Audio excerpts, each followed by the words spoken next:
Да, се враќаме во живо, како што најавивме, тука е господинот Борислав Крмов, пратеник на Левица. Добро дојдовте во студио 10. Благодарам на поканата. Господин Крмов, оно што е најново да речеме во политичкиот живот е техничката влада, таа веќе изгласана, почна да функционира. Како што беше и најавено, господин Тала Џафери сега е и технички премиер или премиер, како сакате. Еве како за еден вовед во разговорот, како ви наликува целата ситуација, бидејќи со Тала Џафери имавте прилично бурни случувања, ајде да речеме во собранието, сега тој е председател на влада. Како ви наликува се тоа? Па вака, прво, нели, тоа е тој договор помеѓу Заев кога беше лидер на СДСМ, со ДУИ. И прво и основно, тој договор, у суштина, тие не мора да го испочитуваат. И сега ќе кажам зошто. Затоа што на неколку пати ДУИ, ако сте забележале, има еден вид на додворување до ВМРО ДПМН. Например, СДСМ прво бараше одделни избори, затоа што на СДСМ и одговараат одделни избори, ВМРО ДПМН побара споени. Какви избори имаме сега? Значи сега имаме споени. Потоа ВМРО ДПМН рече дека нема да гласа за собствените министри, СДСМ рече дека како нели заедно со ДУИ со другите партии нема да ги поддржат нивните кандидати. Излегува Тала Џафери, вика ги поддржувам вашите кандидати. У такви некои моменти кога гледате дека вашиот коалиционен партнер игра со другата страна, СДСМ требаше да стави работи на маса и да рече стоп, нема да ви гласаме албанец премиер, без нас не може да помине. Но ние имаме една историски најслаба, најуплашена, најмека политичка структура оваа што од СДСМ и гледате дека се прифаќа. Од тој аспект ова не беше нужно да се случи. Од друга работа, не знам, ако можеме да разговараме за моментот, за така наречениот нели националистички момент, ги видовме ДУИ како нели веќе им стана стандард, значи или играат фудбал или играат кошарка или се гостат во државни простори, посебно министерството, значи на Артан Груби, па пијат виски, пушат цигари, нели се покажуваат на вратоврските албанец премиер или нешто. Ја тоа веќе го кажав и у собранието, како прво не е тоа никакво пробивање, тоа е како политички жаргон на Западот, као break the ceiling, као пробивање на плафон, као нешто ново, посебно етничка или родова смисла. Не е, затоа што и претходно сме имале на многу високи функции албанци, ја го спомнав Неџата Голи, нели, од претходно, големиот револуционер и партизан. Од друга страна, гледате дека на нивното гласачко тело не нудат ништо. Значи, што може тие на албанецот да му понудат? Може да му понудат чист воздух, може да му понудат чисти улици, средени градови, образование, здравство, плати, иднина, и сега се нуди само фолклор. Тој чист фолклор, уште фалеше народна носија да се облече таму со Ахмети и Шота да игра. Значи, тоа е, у суштина, се продолжува по-старо, а единствено нешто што има наменито, така да се изразам, за гласачите од албанска националност во Република Македонија е фолклорот и силеџиството, мора да кажам, над политичарите и над политичарите македонци и општо над македонците. Значи, тоа може да го забележите со неговото секојдневно кршење на законите, на уставот. Гледате сега пак отвара на албански, извештајот од собранието беше на албански, понатаму се избори у Брисел на албански, двојазичност си воведу у собранието незаконски и неуставно и така натаму и така натаму. И тогаш на тие две карти, иако наводно ние сме обвинети, нели, Левица дека шири национализам, едната карта е фолклор и другата карта е гледате колку сме јаки, гледате што им правиме на македонците, ние можеме што сакаме да правиме, можеме да имаме, што беше нешто срамно за председател на собрание, да имате во неговото родно село, од Форино, значи од каде што тој секој ден тргнува на работа, да имате јарбол од 30 метра со албанско знаме, кој што најгрубо го крши законот за употреба на знамињата. Значи тој човек што прв треба да фактички да дава впечаток дека треба законот да се почитува, прв покажува дека всушност за таа структура законот не важи. И тоа еден вид е нешто што се нуди на нивното гласачко тело. Ке зборуваме за политичкиот фолклор.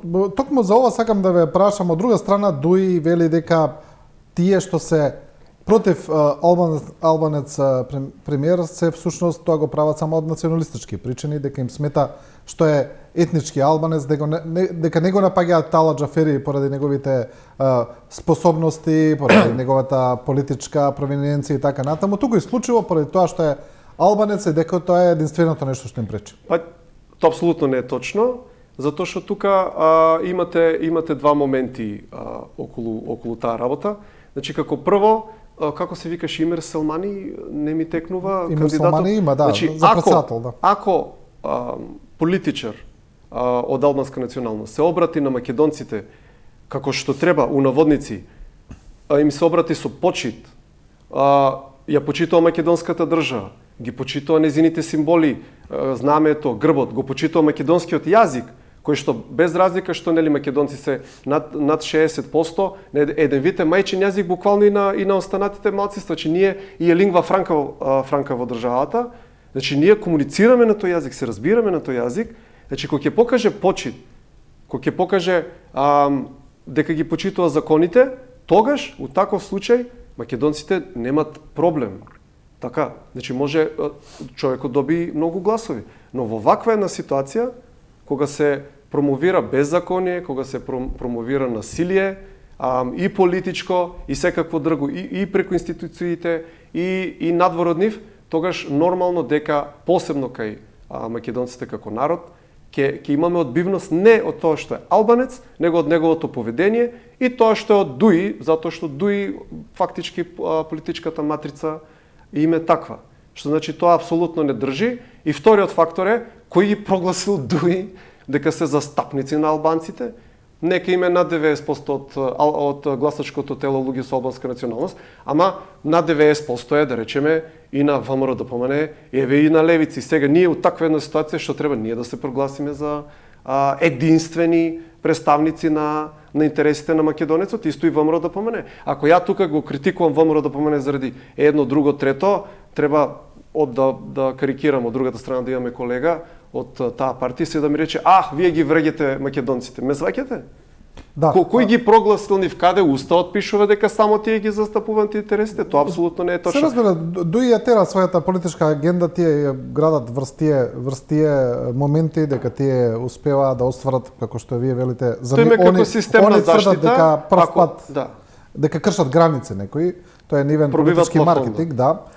Во однос на политичкиот фолклор сакам да ве прашам друго, и вас се винуваат како левица дека често користите политички фолклор. Например, еве да дадам пример, имаше оние некои фотографии каде што употребувате сонца од Вергина, да речеме, што велат дека е некомпактибилно со вашата идеологија, или користите исто така националистички мотиви за некои толкуваат дека се всушност од десна провиненција, не одговараат на лева партија, па каде што користите националистички мотиви кои се однесуваат на на национализам кај етничките македонци, кој што велат дека не прилега на лева партија, дека тоа е особина на десни партии, а не на леви.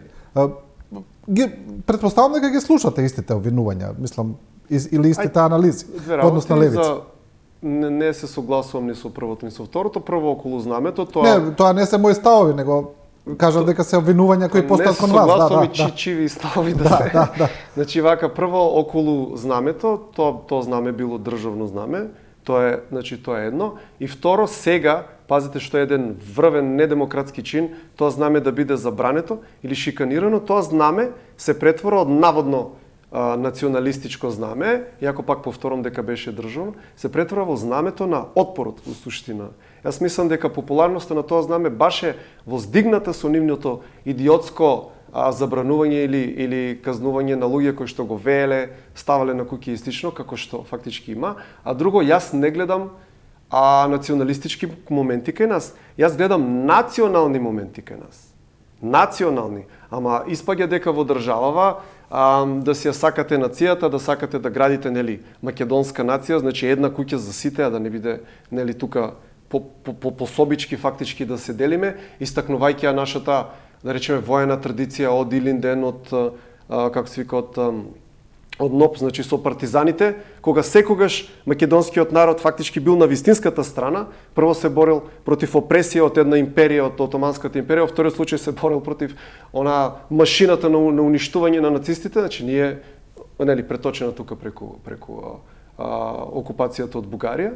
И тоа кај нас се сега представено дека се националистички моменти, тоа апсолутно фактички не е така. Добро знаете дека и во политичката наука и во идеологијата дека тие тоа се тенки граници што е национализам, што е патриотизам, може да се толкува различно. Сега вашето толкување е дека не е, но некој вела дека е. Или ама видите, интересно како мислам дека овие муабети идат од тој како полиберален дел од општество, посебно на невладините организации. Сега имате левица што збори за партизаните во НОП, па ги имате дои што пукат со калашникови и сега ние испаѓаме националистите, а не тие. Од друга страна, кажете ми вие на мене, колку има членови дуи што не се албанци? Колку има функционери дуи што не се албанци? Ние имаме функционери многу што не се македонци. На највисоко раководство имаме турци, например, многу. И сега кажете ми кај се нивните? Така, има ли кај нив еден функционер што не е албанец или што не се декларира албанец ако е, например, македонец, муслиман или турчин или бошњак или нешто така? Имаме такво нешто? Имаат. Кои се тие? Каде се? Значи, тоа е една етничка структура, она ултраетничка, и морам да го потребам и тој израз, чиста етничка структура, што инсистира на етникумот како прво нешто. Гледате, всушност, со тој момент и тоа што го спомнавте, албанец ова, албанец она, они се први основно албанци по професија. Понатаму се и министри, и премиери, и градоначалници, и сете нешто. Ме саѓате? Да, за жал. Што значи, како може тој момент на затварање у својата етничка фактички лушпа, инсистирање на етничкото пред се, тоа не е национализам, тоа не е шовинизам, а истакнување тука на борбата против фашизмот во Втората светска војна, само затоа што најголем дел од партизаните били македонци, е национализам. Да, за жал Македонија постои таква пракса, ајде да речеме, на постоење на етнички партии кои тоа го прават, мислам, отворено, легитимно, но би било подобро да сме малку повеќе граѓански, но такви сме, тоа е. Во однос на левица, каква е вашата анализа? Очигледно е дека сигурно е дека ќе освоите повеќе од сегашните два пратеници кои ги имате, тоа го покажуваат сите релевантни анкети до сега. Колку ќе биде, не знам, кои се вашите анализи, како стоите на терен, што мислите? Бидејќи ова особено ве прашувам бидејќи мислам дека и за аналитичарите, и за јавноста, и за луѓето со кои вака зборуваме и делиме ставови, левица е најголема енигма на следните избори. Па вака ние едно немаме пракса да ги правиме тие анкети, и второ немаме толку ни средства, зашто тие анкети се многу слаби. Ние играме на начин на инстинкт, како да ви кажам, го опипуваме пулсот на народот и по нашите проценки ние ќе имаме двоцифрен број на пратеници. Само ќе видиме колку, ќе видите, ќе има и местинки, и крадење, и сето тоа. Значи над 10. Над 10. Од 10 нагоре, апсолутно не се случило во македонската политичка историја од 91 наваму. Партија од два пратеника да скокне на 10 или над 10, тоа не се случило никогаш. Максимум скокнала на 5 и потоа од 5 на 7 и толку. Кога ќе ги споредите буџетите кои што левица ги има на изборите, само карикиран 2021 имавме 60.000 евра буџет, наспроти десетици милиони на големите партии, ќе видите дека можеме да се увериме дека фактички зборуваме за автентична структура, за структура позади која не стојат финансиери и која да кажа, машки се бори тука во наместен процес и пак на крајот излегува како победник и ние на 8 мај ќе излеземе победник и сега. Мислам дека ви представува пречка изборниот модел како и на сите други условно кажано помали партии, бидејќи поради нотовиот модел, пропорционалниот и поради изборните единици каде што зависи концентрацијата на гласови. Тоа претпоставам дека ќе ви биде предизвик во освојувањето на пратеници, се разбира. Да, иако сега веќе не толку, Сега ние веќе најмногу пречи моделот за да влезеш во парламентот. Тука е најголемиот проблем, веќе од кога ќе влезеш, ако растеш, веќе не е до толку проблем. Иако, нели, тоа беше едно од најбитните точки во програмата на СДСМ кога дојде на власт, видовте дека нема ни сила, ни желба тоа да го избутка, зборам за една изборна единица. Да. И тоа е како е, кога да ви кажам, ние ќе се бориме до крај, системот е неправеден, ама пак ќе кажам, ќе победим. Имате ли одредено до сега носители на листи, пратеници, имате ли таква подготовка? Правите ли? Да, апсолутно правиме подготовка. Веќе мислам дека сме при крај со тој дел, само што едноставно не сме ги објавили уште, ама ги објавивме. Едино председател Тапасиев кажа дека ќе биде, што беше очигледно дека ќе биде носител во избор единица 1. Претпоставам дека како и кај другите политички партии имате ли притисок, лобирање од луѓе кои сакаат да бидат пратеници, особено на места внатрешно? Натрешно, да, се разбира, особено на места каде што е очекувано дека ќе освоите пратеник, каде што е сигурна работата, ајде да речеме. Имате ли такви? Па лобирање, како да ви кажам, кај нас секако со сите мани пошто се работи, нели, кога се работи за структура составена од луѓе, едно ќе се прават грешки. Кај нас во левица владее меритократија. Кај нас ќе се цени верноста према партијата, дисциплината, работата, искуството и сите тие ствари, така да кај нас малку подруги правила на игра има. Во однос на председателските избори, некако ми се чини дека се немате изјаснето по тоа прашање. Ќе имате ли кандидат? Си имаме изјаснето, ама можеби не мога. Не сум видел. Во оваа блокада на... Да. Не мога толкав одек во јавноста. Ке имаме кандидат, апсолутно, кандидатот е одбран, ние веќе работиме со него, само свечено ќе го соопштиме, веќе кажам во вашата телевизија, сега на пресконференција на 7 февруари. Значи на 7 февруари ќе го откриеме нашиот кандидат. Ќе го откриете, да, па некако бидејќи останатите партии се уште не ги кажуваат своите кандидати, само ние еве како медиуми шпекулираме, изнесуваме неофицијални информации, можеби ќе бидете и први. Не знам, ако до тогаш не излезат. Ние најверојатно ќе бидеме и први, да. Ќе ме предност пред другите. Каков ќе биде вашиот настап на изборите? Имате ли за тоа стратегија самостојно ќе одите ли во коалиција? Вака, ние тоа повеќе пати сме го кажале. Дел од нашиот статут, значи ние дури да сакаме да идеме со некого во коалиција пред избори, не можеме, а не сакаме.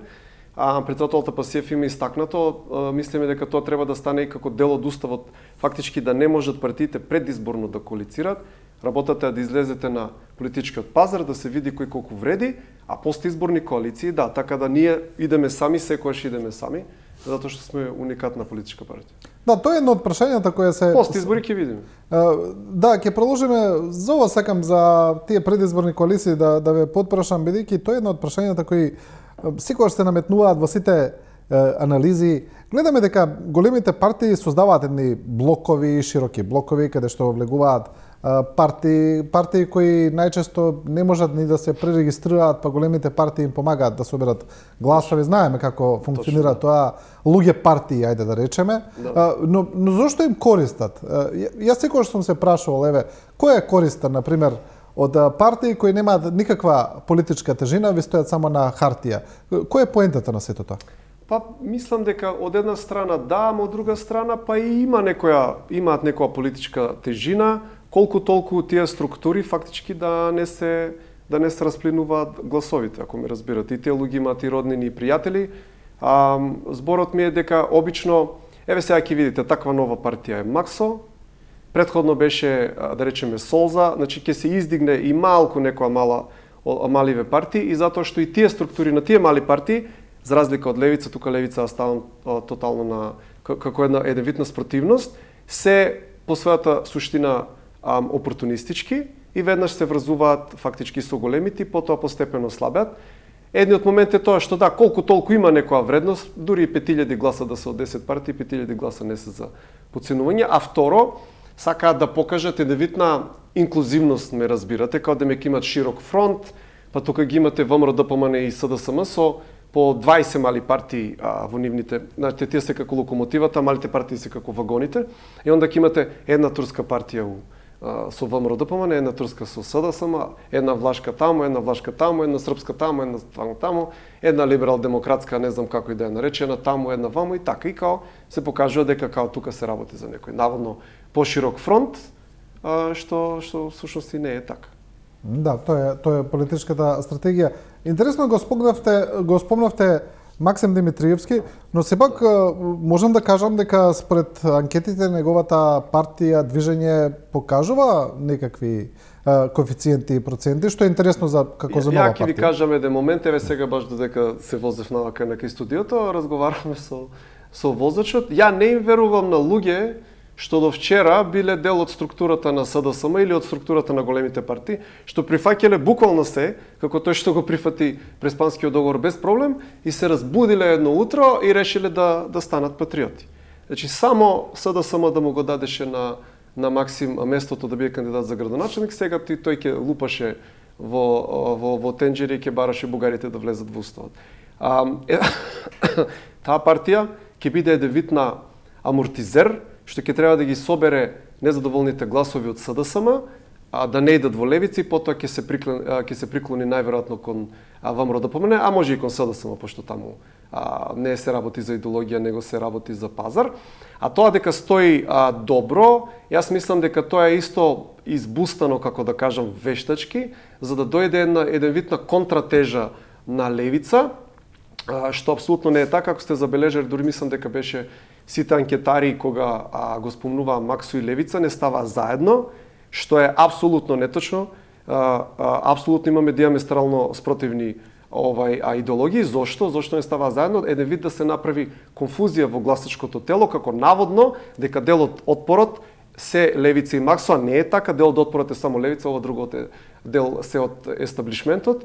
И кога ќе кажат, нели, они 12 пратеника левица, не ставаат заедно, а всушност се работи за дали еден пратеник од Максо, 11 левица. Така да тие моменти, у суштина тоа сакам да кажам, неговото гостување во Бугарија беше неверојатно избустано, додека еве ние сме блокирани од скоро сите телевизии, голема благодарност еве.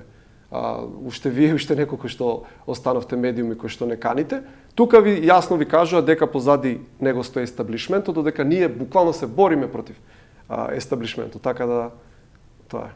Да, во однос на тоа, неколку пати сугерирате еве во текот на разговорот во однос на анкетите, како да не им верувате на анкетите. Тоа го зборувате други, всушност тоа не сте сами по тоа прашање, дека тие анкети всушност не го испитуваат, туку го креираат јавното мислење, дека тоа им е целта. Мислите ли дека тоа го прават? Апсолутно тоа го прават, само што не можат да ги фалсификуваат целосно резултатите, затоа што ако промашат премногу, онда ќе се изгуби довербата, па тие анкетари нема да добиваат веќе работа. Инаку што, мислам и 2020 ни дава, некој од анкетарите ни дава 1%, некој ни дава 0,3%, а ние освоивме 4,5%, мислам. Така да, вие кои ќе ги чуете лидерите на другите партии или анкетарите кои ќе кажат 10-12 пратеника, знаете дека се плюс 3 до 5. Да, но никого не му е во корист да ја кажува реалната бројка на левица или па да ја качува, што значи сега ако сте забележале, последно после овој отпорот кој што го пруживме со собранието против тоа насилие на Џефери, мислам дека прагот веќе е кренат и дека сите даваат од 10 нагоре. Иако онака неволно, ама очигледно на теренот ситуацијата е така. Во поглед на тие анкети, доколку се вратиме во минатото и во блиско и во подалечно минато, сме имале разни ситуации, сме имале некогаш анкети кои биле многу, ајде да речеме, блиску до точниот резултат по тоа, но сме имали и катастрофални промашувања, толку далечни проценти, неверојатни, но се чини дека потоа нема ниту одговорност, се продолжува како да не било, луѓето забораваат и повторно потоа им веруваат на истите бројки. Некако како да имаме многу кратка меморија. Па затоа што мислам дека тие структури се одржувани од политичките партии и баш за тоа што викате, значи се користат за креирање на јавно мислење и тогаш имаш фактички интерес да ги одржуваш. Така да од тој аспект мислам дека е тоа што имаме кратка меморија, за жал да, иако мислам дека полека македонскиот народ се освестува, се надам дека таа кратка меморија еве да се надоврзам, нема да се случи еве околу наводниот отпор на ВМРО-ДПМН против Џефери како премиер, кога истите тие го гласа, да не речем и Павле Тренов кој што гласаше као против, истите тие го имаат гласано за министер за одбрана. Значи зборуваме за човек што бил у структурите на УЧК, човек кој што наредувал да се убиваат македонски војници или можеби убивал и сам, само за неколку години беше онака гладко изгласан за министер за одбрана, од наводно силната влада на ВМРО-ДПМН, од наводно силниот Груевски, така од Груев силни, всушност тие го ставија нешто што е недозволиво у друга држава. Значи вие да ставите таков човек кој сте имале некоја си, ќе кажам, квази граѓанска војна, уствари тоа беше напад од Косово. Како очекувате после тие безбедносни служби да се борат? Значи тоа е понижување и онака буквално уништување на моралот на нашите безбедносни служби, што мислам дека фактички е и намерно. Тука се гледа немоќта фактички да се справат и СДСМ и ВМРО-ДПМН со ДУИ, и ако забележите отпор, всушност тој отпор е само фарса, тој е театар. Интересно е, сега кога веќе го коментирате, ова мене ми е најинтересен ставот на ВМРО-ДПМН или политичката реторика, каде што сега го нарекува Талат Џафери дезертер. Вела дезертерот Талат Џафери. А тие го гласаат дезертерот министер за одбрана, да. Значи, дали бил дезертер тогаш или сега? За жал, дел од народот мислам дека тој момент нема баш да го сватат како што треба и да сватат за која хипокризија се работи, но мислам дека огромен дел, значи растот на левица едноставно кажува дека народот се освестува, дека веќе не паѓа на старите финти и дека полека се буди и сака да пружи отпор. Вие пред малку кажавте дека одите сами сигурно на избори, дека се можни постизборни коалиции, се разбира. Ајде да ве прашам прво поинтересното прашање. Има ли опција за постизборна коалиција со СДСМ? Најверојатно не, ама јас вака ќе ви кажам, а ние имаме разговарано за овие моменти во партијата, значи ние планираме да преговараме принципиелно. Обично преговорите се позади затворени врати, затоа што тоа се многу валкани сделки. Ние нема да преговараме за тендери, за да добиеме некои функционерски места и така натаму. Ние ќе преговараме за принципи и за политички барања. Карикирам, ќе имаме листа со десетина барања и онда ќе ја ставиме на маса со политички барања, кои што ќе бидат од политички бенефит да има оваа држава, до некои големи криминалци да завршат у затвор, до некои социјални, економски, образовни, здравствени и други реформи на кои што ќе инсистираме, и тогаш ќе видиме која од партиите, од поголемите партии ќе исполни најмногу, па потоа ќе видиме дали тоа е прифатливо за нас. И тоа го повеќе пати го има истакнато и претседателот Тапасиев. Не една од првите точки, можеби првата, ќе биде и апсолутно процесуирање на кривичните пријави на Талат Џафери.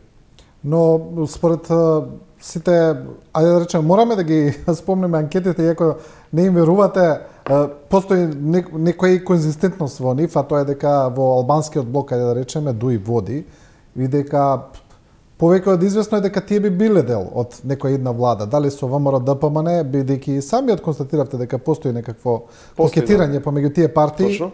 Дали со ВМРО-ДПМН или во некаква друга комбинација каде што повторно бил СДСМ.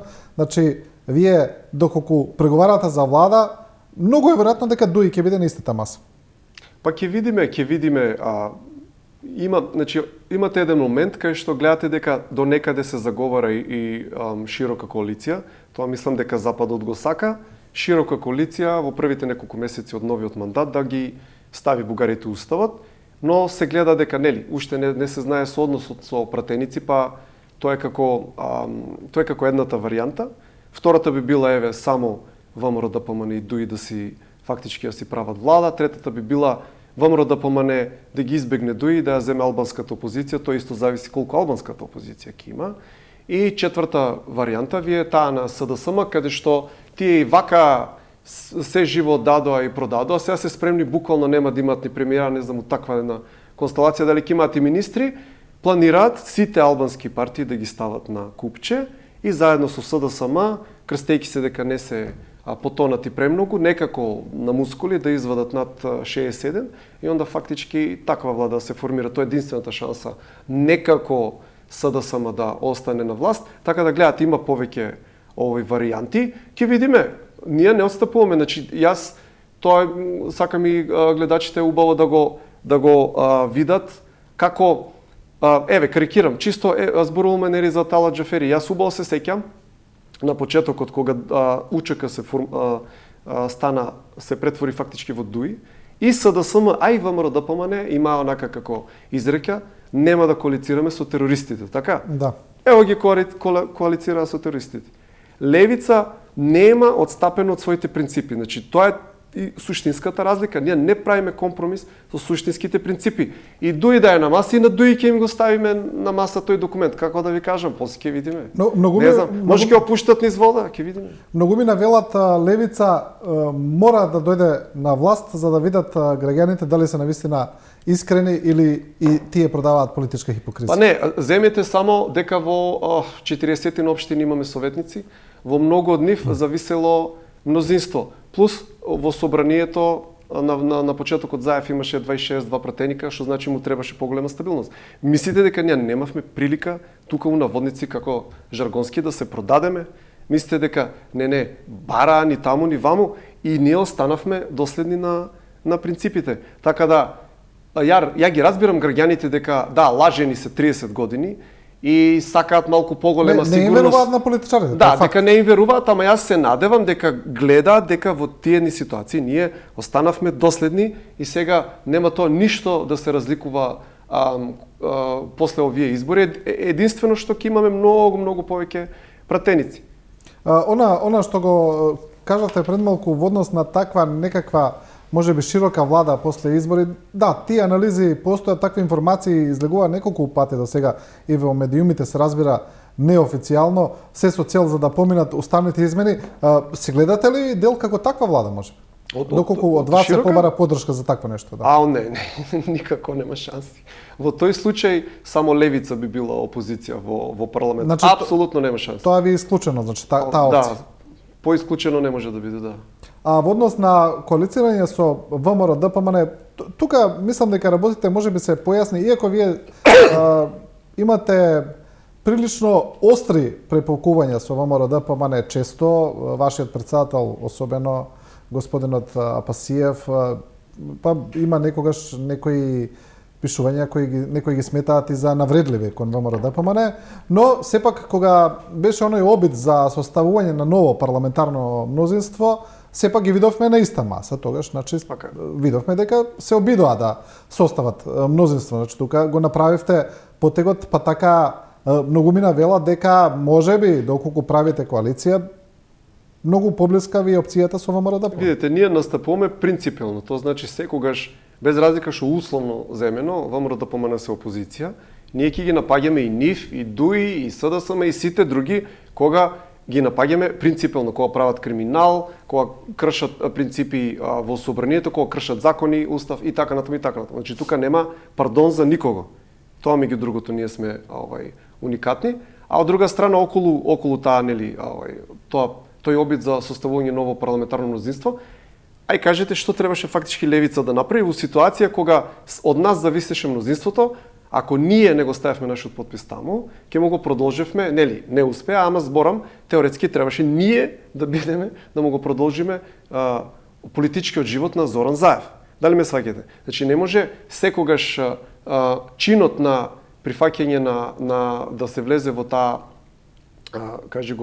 во таа собиранка за да доеме до 61, целта беше јасна да се бутне Зоран Заев.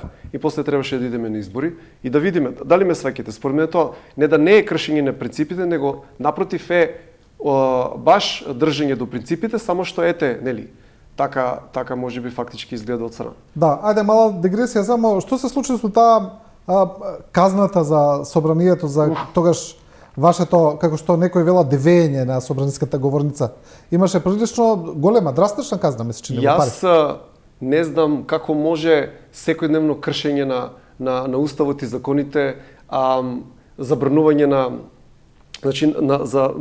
референдум на македонскиот народ, ставање закони, декларации, резолуции во фиока, фрлање илјадници на мандмани, што е уставно право на пратеник, да не е дивење, а дивење е 4 скршени монитори. И сега ќе ви кажам, малце е смешно, ја влегов тука у студиото, имавме 10 на 15 минути овај време и ги прашав вашите техничари колку е овој тука главниот монитор, што сега баш буквално гледам во него, и логито ми рекоа меѓу 50 и 100 евра.